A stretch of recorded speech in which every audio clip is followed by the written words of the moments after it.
వయసు పెరిగిన కొద్దీ లైంగిక శక్తి తగ్గిపోతుంటుంది. దీనికి పరిష్కారం ఏమిటి అని మిత్రులు అడుగుతున్నారు.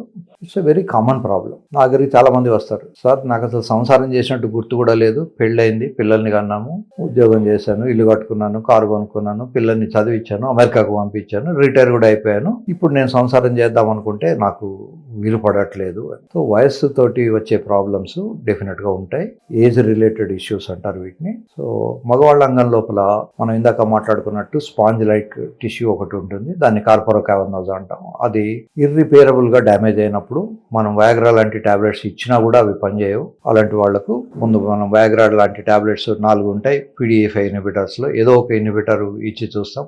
మనకు టెక్స్ట్ బుక్స్ లో ఏం రాశారంటే maximum dose of PDE5 inhibitors, అది వయాగ్రానే కావచ్చు, టడలాఫిలే కావచ్చు, అవెనాఫిలే కావచ్చు, వార్డెనాఫిలే కావచ్చు, మాక్సిమం డోసు 6 times ఇస్తే కూడా అది రెస్పాండ్ కాకపోతే ఇక మందులకు నాన్ రెస్పాండింగ్ అని మనం కంక్లూజన్కి రావాలి. కనుక 6 times మనం హై మాక్సిమం డోస్ ఇచ్చి చూస్తాం. అలా మాక్సిమం డోస్లో రెస్పాండ్ కాని వ్యక్తులకు ఈ పినల్ ఇంప్లాంట్ అనే ఇంప్లాంట్ సర్జరీ చేస్తాం. యూజువల్గా కొంత వయసు వచ్చిన తర్వాత షుగర్, హార్ట్ అటాక్ ఇట్లాంటివి వెరీ కామన్. చాలా మందికి నా దగ్గరకు వచ్చే పేషెంట్లకు ఆల్రెడీ స్టెంట్ పడ్డం కానీ, ఓపెన్ హార్ట్ సర్జరీ అంటారు, CABG కానీ ఇట్లాంటి ఆపరేషన్లు అయ్యి ఉంటాయి. సో వాళ్ళకు కూడా మనం సేఫ్గా ఈ సర్జరీ చేసి ఇంప్లాంట్స్ పెట్టేయచ్చు. దీనికి అడ్వాంటేజ్ ఏమిటంటే ఇంప్లాంట్స్ పెట్టిన తర్వాత మళ్ళీ టాబ్లెట్స్ వాడక్కర్లేదు. ఈ వయాగ్రా లాంటి టాబ్లెట్స్ అవసరం ఉండదు.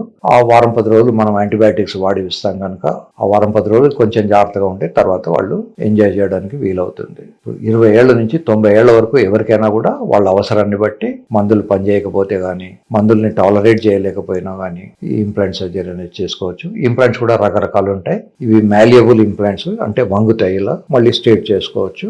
ఇలా కాకుండా ఇన్ఫ్లేటబుల్ ఇంప్లాంట్స్ ఉంటాయి. వాటిని మనం నొక్కినప్పుడు దాంట్లో సిలికాన్ ఆయిల్ వచ్చేసి దాన్ని స్ట్రెంగ్త్ ఇస్తుంది. మళ్ళీ నొక్కినప్పుడు సిలికాన్ ఆయిల్ వెనక్కి వెళ్ళిపోయి రిజర్వాయర్లో పడుతుంది. దాని కాస్ట్ అరౌండ్ 8 to 8.5 lakhs దాకా వస్తుంది. ఇది 2 lakhs దాకా ఉంటుంది. దీంట్లో కూడా కొంచెం కాస్ట్లీ కూడా ఉంటాయి. రకరకాలైనటువంటి ఇంప్లాంట్స్ మార్కెట్లో అవైలబుల్. మీరు మీ డాక్టర్తో డిస్కస్ చేయండి. మీకు ఏ ఇంప్లాంట్ సూటబుల్ అనేది వారు సజెస్ట్ చేస్తారు. తర్వాత మీ పరిధిని బట్టి మీకున్న ఫైనాన్షియల్ ప్రాబ్లమ్స్, ఫైనాన్షియల్ అవన్నీ చూసుకొని మీరు ఒక ఇంప్లాంట్ సెలెక్ట్ చేసుకుంటే మీ డాక్టర్ గారు మీకు సర్జరీ చేసి పెడతారు. కనుక సర్జరీ గురించి భయపడక్కర్లేదు. సర్జరీ చేసిన కొన్ని గంటల తర్వాత పేషెంట్కు సామాన్యంగా మేము భోజనం కూడా పెట్టిస్తాం. పొద్దున సర్జరీ అయితే సాయంకాలం కల్లా భోజనం పెట్టిస్తాం.